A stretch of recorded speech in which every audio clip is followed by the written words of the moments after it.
Okay, so we are going to start the concept of gravitational field.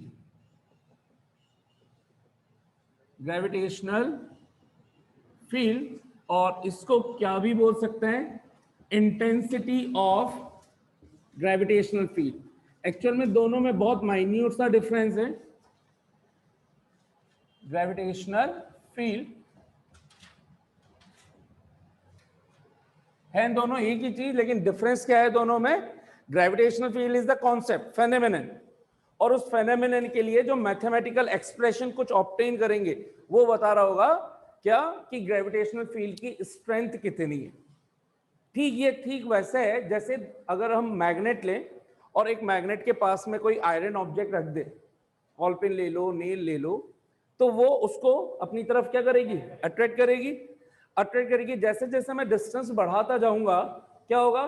Force of attraction कम होता जाएगा। तो हमें क्या समझ में आ रहा है कि मैग्नेट के चारों तरफ एक ऐसा रीजन है जिसको हम क्या बोल सकते हैं? Magnetic field. और उसकी स्ट्रेंथ जिस पॉइंट तक लगेगी वो उसकी रेंज कहलाएगी। तो अलग अलग पॉइंट पर अलग अलग एक रीजन के उसका एक रीजन बनेगा चारों तरफ, तो वो रीजन कहला रहा है उसका मैग्नेटिक फील्ड। ठीक ऐसे ही किसी मासिव ऑब्जेक्ट को एक पहले एक बॉडी ले ले, उसको बोल देंगे सोर्स मास। क्या बोल देंगे? सोर्स मास, जो क्या क्रिएट कर रहा होगा? अपना एक ग्रेविटेशनल फील्ड। ग्रेविटेशनल फील्ड क्या होगा? दूसरे मास को अट्रैक्ट करने वाला फील्ड। तो उसके रीजन में अगर कोई दूसरा मास आप रख दोगे तो क्या होगा? ये पहला मास दूसरे मास को अट्रैक्ट करेगा। तो किस रेंज तक कर सकता है? ये तो कहलाएगी रेंज ऑफ ग्रेविटेशनल फील्ड। कितनी पावर से करेगा वो कहलाएगी उसकी इंटेंसिटी ऑफ ग्रेविटेशनल फील्ड। और ग्रेविटेशनल फील्ड खुद क्या हो गया? एक ऐसा रीजन जिसके अंदर किसी दूसरे मासिव ऑब्जेक्ट को रखने पर वो मासिव ऑब्जेक्ट अपने ऊपर एक फोर्स ऑफ अट्रैक्शन को फील कर सके, उसको क्या बोलेंगे? Gravitational field. मैं यहां पर पिक्चर बना रहा हूं पहले किसकी? मैग्नेट की, जिससे आपको समझ में आ जाए। ये रखा मैंने मैग्नेट, ठीक है, नॉर्थ साउथ, ये अपने चारों तरफ अभी मान लीजिए कि इस तरह का एक रीजन क्रिएट कर रहा है। तो ये जो हम पेपर पर प्रेजेंटेशन बना रहे हैं लाइंस के थ्रू, ये बताना चाह रहे हैं हम कि ये इसका मैग्नेटिक फील्ड है जिसके सराउंडिंग में किसी ऑलपिन या आयरन ऑब्जेक्ट को रखने पर ये इससे अट्रैक्ट होगी। तो मैग्नेटिक फील्ड की डेफिनेशन देते तो कैसे देते? The region surrounding of the magnet in which any iron object or another magnet would be placed, then it will be experiencing some force because of this magnetic field. So the reason is called magnetic field. ठीक है? And strength by which it will attract or repel another magnet, or the strength by which it will attract the iron object is known as its intensity of magnetic field. ठीक वैसे मैं gravity को define कर रहा हूं। तो यहां पे मैग्नेट हटा दिया, यहां पे मैंने रख दिया क्या है?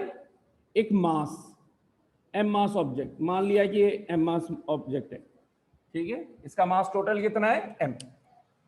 हमें बताए according to universal law of gravitation, इस पूरे यूनिवर्स में हर एक मास दूसरे मास को अट्रैक्ट करता है। तो अभी मैंने मान लिया कि एक आइसोलेटेड सिस्टम बना रहा हूं और कोई प्रेजेंट नहीं है इसके आसपास दूर दूर तक। अभी पहले इसको रखा मैंने, तो इसको हम कंसीडर करेंगे सोर्स मास। क्या कंसीडर करेंगे? ताकि उससे हमें एक समझ में आए कि हम ग्रेविटेशन फील्ड कौन से ऑब्जेक्ट की स्टडी कर रहे हैं। तो सोर्स बोलते ही पता चल गया कि इसके ग्रेविटेशन फील्ड की बात की जा रही है, ठीक है। इसके अंदर मैं किसी मास को लेकर के आया, तो जिस मास को हम टेस्टिंग के लिए लेकर के आते हैं कि भाई इस पर फोर्स लगेगा नहीं लगेगा, उसको टेस्ट मास बोल देते हैं। क्या बोल देते हैं? टेस्ट मास। तो हमने मान लिया कि एक एम नॉट मास इसके अंदर रख दिया। जनरली जो टेस्ट मास होता है वो यूनिट वैल्यू का होता है, यानी कि अगर एसआई में लोगे तो 1 kg वाला मास। तो किसी भी मासिव ऑब्जेक्ट के सराउंडिंग का वो रीजन जिसके अंदर किसी टेस्ट मास को रखने पर वो अपने ऊपर एक फोर्स ऑफ अट्रैक्शन फील करे towards the center of gravity of the given source mass is known as gravitation field. The field, the region or the space surrounding of an massive object which is known as source charge in which another object is being kept would be experiencing some force of attraction because of this gravitation is known as, then this region is known as gravitation field. And by the strength, by the power, by the intensity through which it is being attracted is called its intensity of gravitation field. Intensity of gravitation field actual में ढंग से, मतलब इसके लिए कोई symbol perfectly दिया नहीं गया है, तो बहुत सी बुक्स में इसके लिए इंटेंसिटी ऑफ ग्रेविटेशनल फील्ड के लिए आई सिंबल ले रखा है, बहुत सी बुक्स में ई सिंबल ले रखा है, बहुत सी बुक्स में ई जी, बहुत सी जगह आई जी, ऐसे। ठीक है, तो इससे और कोई फर्क नहीं पड़ रहा, सिंबल सिर्फ इसलिए ताकि हम वर्डिंग ना लिख करके इसको स्पेसिफाई कर दें। ठीक है, तो उससे कोई फर्क नहीं पड़ रहा। इंपॉर्टेंट क्या चीज है, intensity of gravitation field is a vector quantity. कैसी क्वांटिटी है, वेक्टर क्वांटिटी। ठीक है, क्योंकि डायरेक्टली किसको बता रही है, फोर्स, फोर्स को। फोर्स इस कैसी क्वांटिटी है, वेक्टर क्वांटिटी। तो सबसे पहले इसके अंदर मैंने दो कॉन्सेप्ट यहां कवर कर लिए कि what is gravitation field, what is gravitational field, और सेकंड कॉन्सेप्ट कवर किया है मैंने आपका व्हाट इज इंटेंसिटी ऑफ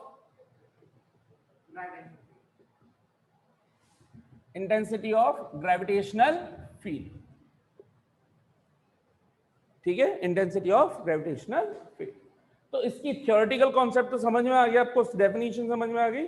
एक ऐसा रीजन जिसके अंदर किसी दूसरे मासी ऑब्जेक्ट को रखने पर वो मासी ऑब्जेक्ट अपने ऊपर एक फोर्स ऑफ अट्रैक्शन फील करे, उस रीजन को, सोर्स मास के उस रीजन को हम बोल रहे हैं क्या, gravitation field. Intensity of gravitation field conceptually क्या है, वो स्ट्रेंथ जिससे इसका ग्रेविटी, इस मासी और सोर्स मास की ग्रेविटी इसको जिस पावर से, जिस इंटेंसिटी से अट्रैक्ट कर रही होगी, उसको क्या बोलेंगे, इसकी इंटेंसिटी। क्लियरली हमें समझ में आता है, जैसे जैसे मैं इस रीजन के अंदर इसको दूर लेकर के जाऊंगा, इंटेंसिटी विल बी डिक्रीजिंग, है ना। डिस्टेंस बढ़ेगी तो इंटेंसिटी, पावर क्या हो जाएगी, डिक्रीज हो जाएगी। पास जितना लाऊंगा उतनी इंक्रीज होगी, इनवर्स रिलेशन होता ही है। ठीक है, ये चीज समझ में आती है। अच्छा, ये तो वह कॉन्सेप्चुअल थ्योरेटिकल इसको डिफाइन करने का तरीका। अब मैंने बोला कि एक मैथमेटिकल क्वांटिटी है, ये था फेनोमेनन, फेनोमेनन इसको एक्सप्लेन कर दिया, डेफिनेशन बता दी।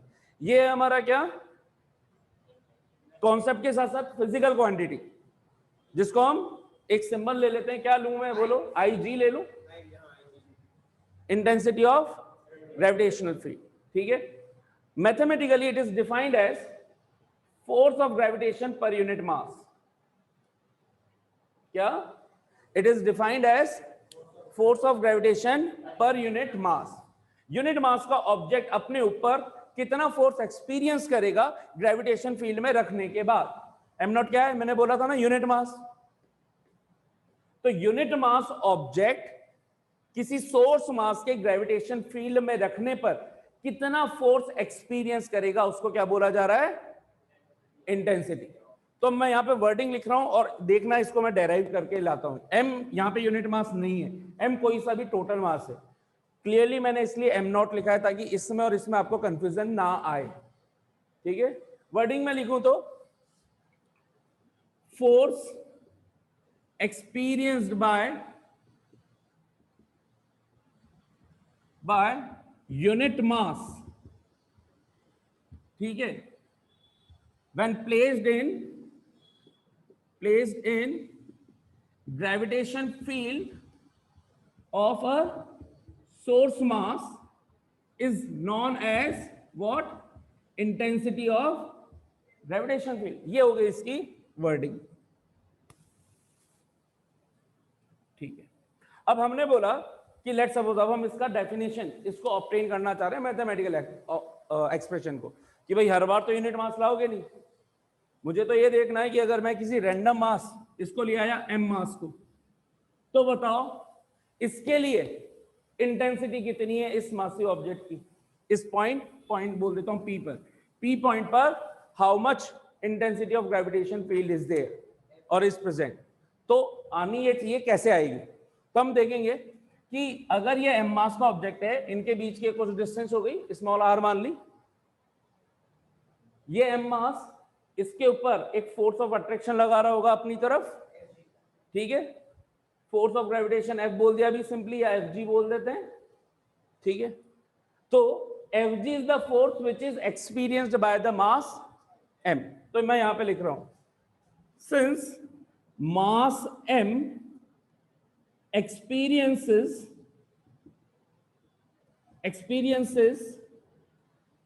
the force of attraction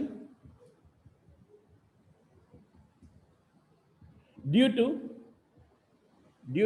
the presence of gravitation field of source mass m is equal to Fg। पूरी लाइन एक बार ढंग से वापस देखो, m मास ऑब्जेक्ट एक्सपीरियंस कर रहा है एक फोर्स ऑफ अट्रैक्शन, किसकी वजह से? Due to the presence of gravitational field of source mass m। लेकिन डेफिनेशन तो ये कहती है इंटेंसिटी की, यूनिट मास कितना फोर्स एक्सपीरियंस करेगा वो कहलाएगी उसकी इंटेंसिटी। तो अगर m मास इतना कर रहा है तो यूनिटरी मेथड, अगर m मास इतना कर रहा है तो unit mass, therefore unit mass will experience the force of attraction due to the presence of, कितना हो जाएगा m का फोर्स f, तो 1 का फोर्स कितना? अरे यार 10 रुपए में 5 केले, 1 रुपए में कितने केले? F by m। बेटा आरुषि m by f हुआ कि f by m हुआ? m मास फील कर रहा है F न्यूटन फोर्स, तो 1 यूनिट मास कितना फोर्स एक्सपीरियंस करेगा? F upon m, Fg upon m। क्या ये यूनिट मास जो एक्सपीरियंस कर रहा है, क्या ये डेफिनेशन यही चल रही है क्या? ध्यान से देखो, ये और ये डेफिनेशन सेम हो गई क्या? इसका मतलब इसी को बोल रहे हैं कि हम इंटेंसिटी ऑफ ग्रेविटेशन, बोलो हाँ कि ना? That's how we define the intensity of gravitation. जल्दी से छापो।